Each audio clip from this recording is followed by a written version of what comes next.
Il est pile 12 h, c'est l'heure de votre journal sur Canal Algérie. Voici les titres que nous allons développer. L'autorité nationale indépendante des élections a annoncé le lancement le 7 octobre prochain de la campagne de sensibilisation en prévision du référendum sur la révision constitutionnelle.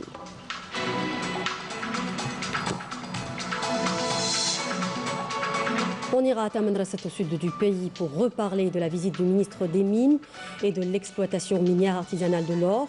Les jeunes de la région bénéficieront d'une formation spécialisée pour l'exploitation minière.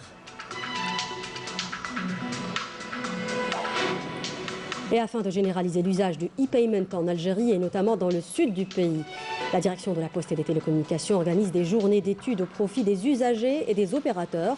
L'exemple à Gherdaya.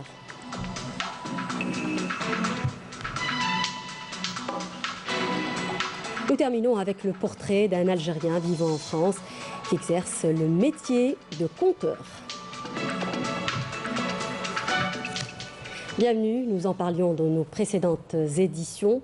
L'autorité nationale indépendante des élections a annoncé le lancement le 7 octobre prochain de la campagne de sensibilisation en prévision du référendum sur la révision constitutionnelle, une campagne de consultation référendaire sur le projet de révision constitutionnelle qui durera jusqu'au 28 octobre conforme aux critères mis en place par l'ANI et la législation en vigueur, nous dit Saïd Fellak.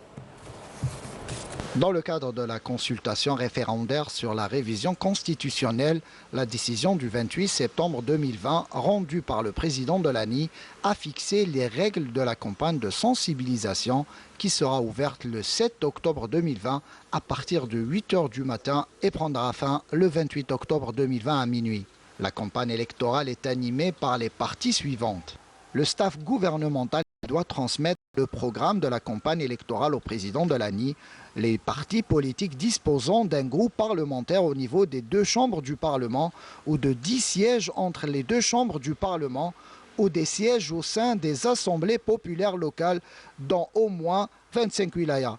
Les associations nationales jouissant d'une représentation effective au moins au niveau de 25 wilayas. Et enfin, les personnalités politiques. Pour animer la campagne électorale, les partis politiques et les associations nationales doivent présenter à l'ANI une demande étayée de documents justificatifs et d'un résumé sur les axes d'intervention, et ce dans un délai de 5 jours au moins avant le lancement de la campagne électorale. L'ANI procédera en coordination avec la RAV à la définition du temps de parole réservé aux intervenants dans les médias audiovisuels publics. Outre les modalités de publicité prévues par la loi organique relative au régime électoral, la campagne électorale peut être menée dans le cadre de la consultation référendaire sur la révision constitutionnelle par voie d'affichage, de distribution de dépliants, de correspondance et de tous les moyens écrits ou électroniques. Les espaces réservés à la publicité sont définis par arrêté du coordinateur du délégué de wilaya de l'ANI, tandis qu'à l'étranger, l'affichage se fait au siège des représentations diplomatiques et consulaires. L'opération de sensibilisation et la campagne électorale, qu'il s'agisse de médias audiovisuels ou par affichage, les moyens écrits ou électroniques sont soumis à une habilitation préalable de l'ANI étant chargée exclusivement de la préparation, l'organisation, la gestion et la supervision des élections et des référendums. À ce titre, tous les intervenants de la campagne électorale sont tenus de respecter les dispositions législatives et réglementaires en vigueur. Direction Tamanrasset au sud du pays pour reparler de la visite du ministre des Mines, Mohamed Arkab, dans la région de l'exploitation minière artisanale de l'or.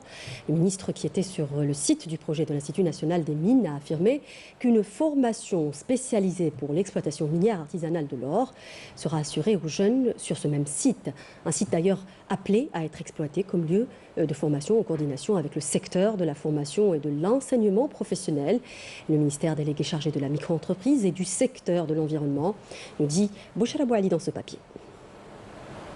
Former, encadrer et accompagner les jeunes du Sud dans le domaine de l'exploitation minière artisanale de l'or, c'est ce que comptent faire les pouvoirs publics pour une meilleure extraction de ce minerai.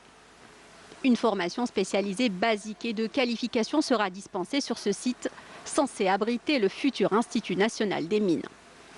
Dans un premier temps, nous installerons des équipements temporaires en vue d'entamer ici même la formation spécialisée pour l'exploitation artisanale de ce minerai. Chacun, dans son domaine, apportera sa contribution dans cette formation pour qu'elle soit complémentaire et complète. La formation comprendra plusieurs volets. Premièrement, le volet juridique pour une exploitation en règle du minerai. Le deuxième volet portera sur la sécurité. Il y a des jeunes qui ont une expérience dans l'extraction. Nous voulons la capitaliser en l'encadrant. Pour mieux encadrer les jeunes, la parole leur a été donnée dans le cadre d'un débat ouvert.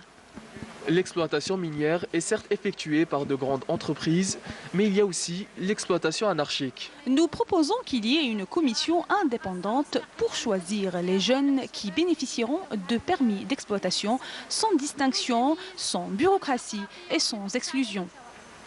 C'est notre pays. Je souhaite travailler et me faire de l'argent, mais je ne veux pas détruire mon environnement.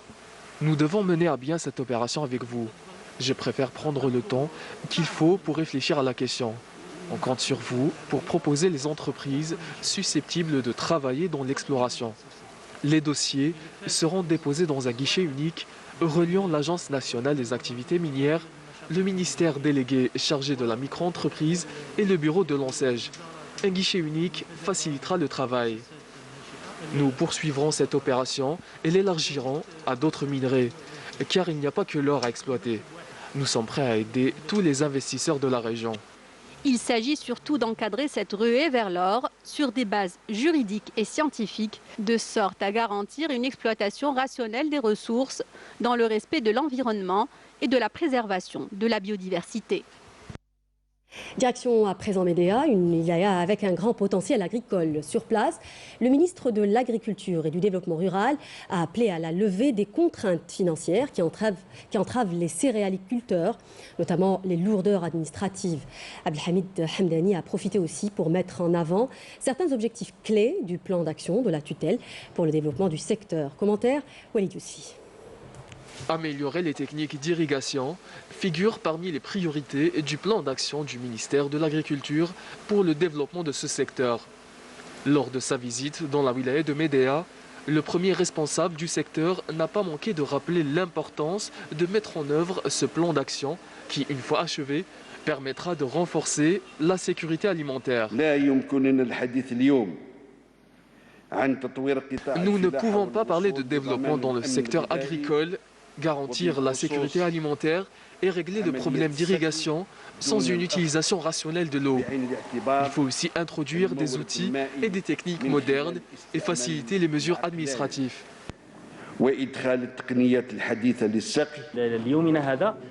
Jusqu'à présent, nous avons reçu 37 dossiers qui ont été approuvés.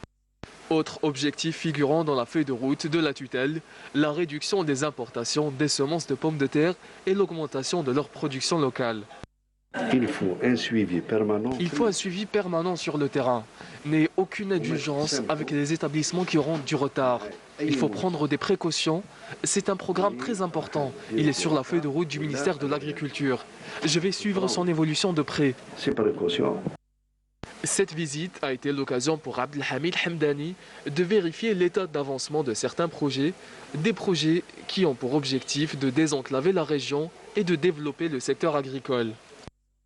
Et justement, secteur agricole toujours, le nouveau décret relatif au développement de la pêche au thon rouge sera prêt d'ici à la fin de l'année 2020. Selon le ministre de la Pêche et des Produits halieutiques, ce texte s'inscrit dans le cadre de la nouvelle stratégie de développement de la pêche du thon rouge et le maintien des acquis de l'Algérie en termes de quotas. C'est ce qu'a indiqué le ministre Sid Ahmed Ferroukhi lors d'un atelier national sur le développement de la filière qui a regroupé l'ensemble des professionnels de la pêche. Mayim Damis. Le plan de travail 2020-2024 vise à consacrer un quota de thon rouge sur le marché national, un projet qui a fait l'objet de débats lors d'un atelier national sur le développement de cette filière. Une nouvelle stratégie qui vise à développer la pêche du thon rouge. Nous devons valoriser ce produit et lui donner une valeur ajoutée. Il sera destiné au marché national. Il faudrait qu'il y ait des facilitations au niveau des ports de pêche. Il faut aussi qu'il y ait des projets qui puissent assurer le développement de cette filière. Nous allons voir de quelle façon nous pourrons répondre à la demande des professionnels. Le ministre s'est engagé à développer les capacités d'engraissement du thon rouge en encourageant les investissements dans ce créneau. Et dans l'actualité également, cette journée d'études organisée par le Conseil national économique et social à l'École supérieure de management de Koléa sur la prévention des risques majeurs et son impact sur la vie économique, sociale et environnementale. La rencontre a vu la participation d'un panel d'experts, différents départements ministériels, des représentants de la société civile et des chercheurs universitaires. Bouchra Bouali. Selon le Bureau des Nations Unies pour la réduction des risques de catastrophe, ces dernières ont fait au cours des 10 dernières années plus de 700 000 morts, 1 400 000 blessés, 23 millions de sans-abri et 1 300 milliards de dollars de pertes économiques. Les catastrophes naturelles font partie des multiples risques majeurs auxquels chaque pays est exposé. C'est pourquoi le CNES a organisé cette journée d'études à l'ENSM dans la wilaya de Tipaza. Elle porte sur la prévention des risques majeurs et son impact sur la vie. Il ne s'agit cependant pas, selon les organisateurs, d'évaluer les pertes économiques liées aux risques majeurs, mais plutôt d'aborder la question sous l'angle sociologique et comportemental. La thématique d'aujourd'hui porte sur l'aspect comportemental lié aux risques majeurs, c'est-à-dire point de vue sensibilisation et communication. Que peut-on faire pour corriger un peu ce comportement du citoyen vis-à-vis des risques majeurs? Prévenir les risques majeurs, c'est possible car selon les experts, c'est le facteur humain qui peut les exacerber ou au contraire les minimiser. La vulnérabilité elle est toujours liée à l'homme. Parce que quand on dit qu'il y a une catastrophe, ça veut dire qu'il y a un cadre bâti par l'homme qui est vulnérable vis-à-vis de tel ou tel type d'événement surprise et qui est susceptible de provoquer beaucoup de pertes suivant son intensité. Quand on parle de catastrophe, on accepte que le risque est construit par la société.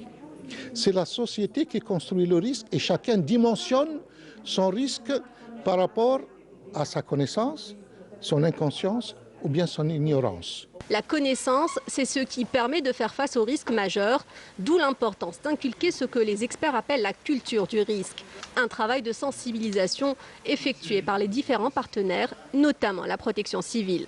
Cette culture, pour qu'elle soit intégrée dans la société, il faut bien entendu mettre un certain nombre d'outils, de la sensibilisation, de la formation et puis bien entendu surtout le respect de la réglementation parce qu'il y a une réglementation qui existe. Appliquer la réglementation et adopter les comportements adéquats serait un bon début pour développer la résilience et réduire l'impact des risques majeurs.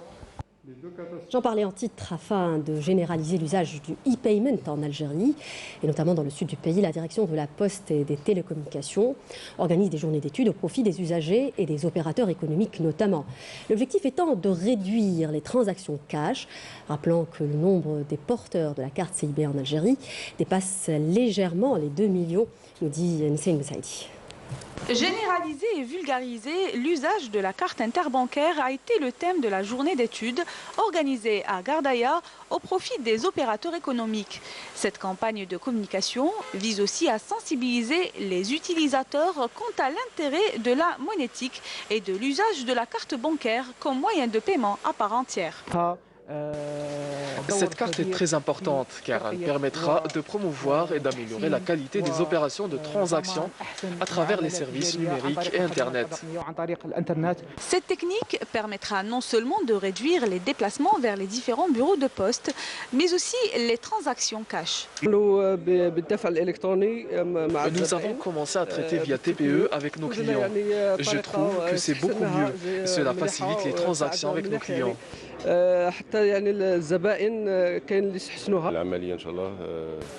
C'est une bonne initiative. Cela permettra de diminuer l'utilisation du cash. J'espère que les citoyens l'utiliseront à l'avenir. À travers la généralisation du paiement électronique dans tous les secteurs, l'État vise à faciliter les opérations de transactions et d'échanges commerciaux pour le développement et la numérisation du secteur du commerce. Et situation épidémiologique, les chiffres du comité scientifique de suivi de l'évolution de la pandémie du coronavirus restent optimistes. 155 nouveaux cas confirmés de coronavirus, 101 guérisons et 7 décès ont été enregistrés durant les dernières 24 heures en Algérie. Écoutons le porte-parole du comité, le docteur Jamel Forar. Aujourd'hui, le mardi 29 septembre 2020, nous allons vous donner, comme d'habitude, un point complet de la situation épidémiologique de la Covid-19 en Algérie depuis le début de la pandémie à ce jour. Pour ce qui est des principaux indicateurs enregistrés au cours des 24 dernières heures, nous avons 155 nouveaux cas, 78 nouvelles hospitalisations, 101 patients guéris, 23 patients en soins intensifs et 7 décès. Avec la notification de 155 nouveaux cas, l'incidence au cours des 24 dernières heures est de moins de 1 cas pour 100 000 habitants, sachant que 20 wilayas n'ont pas déclaré de cas au cours des 24 dernières heures, 24 wilayas ont déclaré entre 1 et 9 cas, et seulement 4 wilayas ont déclaré 10 cas et plus. Pour ce qui est des décès enregistrés au cours des 24 dernières heures, nous avons enregistré 7 nouveaux décès, rahimahumullah.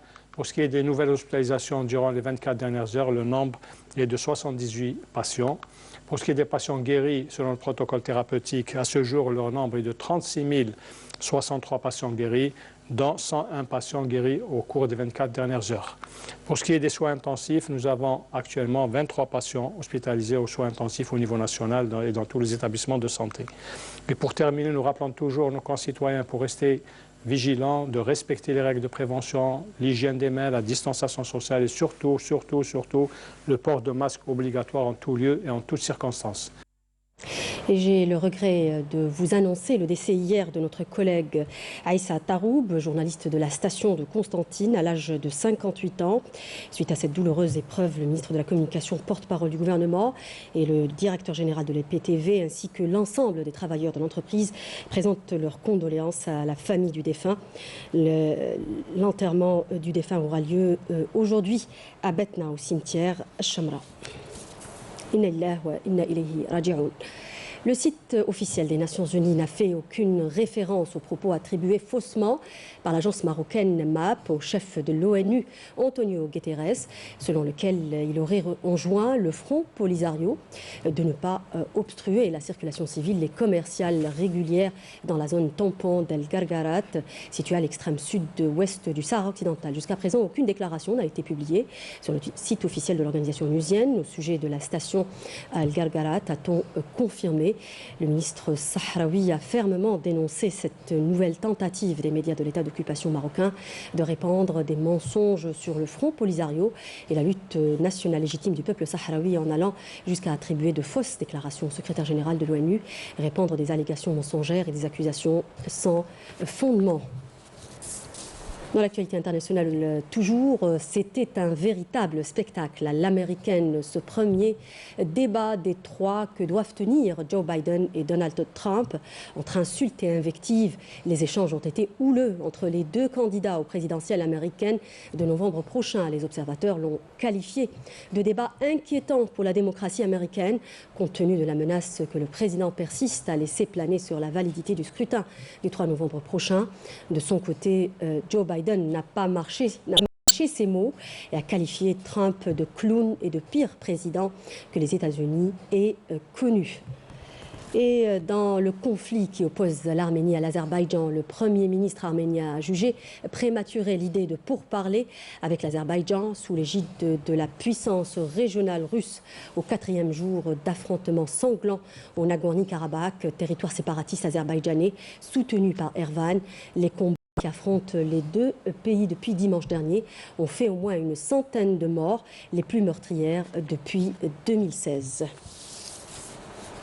Nous en parlions en titre également. Kamel Zaoui, on vous présente son portrait ce soir. Le portrait d'un Algérien vivant en France qui exerce le métier extraordinaire de conteur. Son vœu est de voir l'Algérie prospère et surtout s'acheminer vers l'avenir. C'est un reportage signé Rada Beloujette.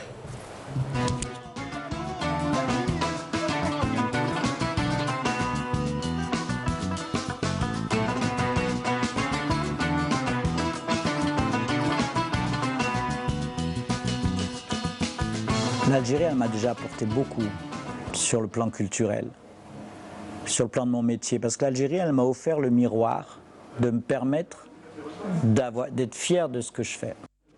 Mon fils, les gens continueront de naître et de mourir tant qu'il restera de la place en enfer et au paradis. Jamais mes parents m'ont dit du mal de l'Algérie, jamais ils n'ont insulté leur enfance, ils avaient juste un rêve commun à l'humanité, c'est d'améliorer sa condition. Depuis l'enfance, j'ai l'Algérie avec moi, dans les mots de mes parents, dans les courriers qu'on recevait. dans Zitozmour que nous envoyaient nos cousins. Je ne suis pas trop dans une vision politique, ce n'est pas mon rôle. Je suis un artiste, j'essaye humblement, mais j'aspire à... Je crois que chaque homme, chaque femme aspire à l'amélioration de sa condition. Nasreddin, mon ami, je suis bien content de te voir. Fais quelque chose. Pour moi, j'ai comme l'impression que c'est fou, là. C'est fou, il veut m'enterrer vivant. Ça, c'était le vieux tailleur, il n'était pas mort. Donc, c'était simplement endormi. Je crois qu'il est légitime que le peuple, avec un grand P, le peuple dans sa généralité, demande à ce qu'on rétablisse un ordre. Mais un ordre pas imposé, un ordre voulu par chacun et pour chacun. Une société peut-être utopique, mais pas un modèle français ou américain ou turc, un modèle algérien. Pour moi, la Constitution, c'est un terrain sur lequel on va ensuite planter des graines qui vont pousser. La Constitution, elle doit réunir le plus de gens possible, le plus de gens différents possible. Une Constitution, c'est un socle commun autour duquel on va construire quelque chose. Il ne faut pas, à mon avis, qu'on laisse des gens de côté. Il va falloir du temps. La démocratie, ce n'est pas un processus qu'on importe ou qu'on exporte. Ce n'est pas un truc qu'on importe. C'est un long chemin. Il ne faut pas aller trop vite, parce qu'à aller trop vite, on peut se casser la figure. Mais je crois qu'il faut vraiment, si on a quelque chose à apprendre, il faut vraiment écouter la jeunesse algérienne dans sa diversité. Parce qu'elle a beaucoup de choses à apporter au débat public. Il y a vraiment, à mon avis. Et avec cette note d'espoir, nous arrivons à la fin de ce journal. Merci de nous avoir prêté attention. N'oubliez pas de nous rejoindre sur les réseaux sociaux. Je vous souhaite un excellent après-midi sur Canal Algérie. Je vous retrouve dimanche à midi. Au revoir.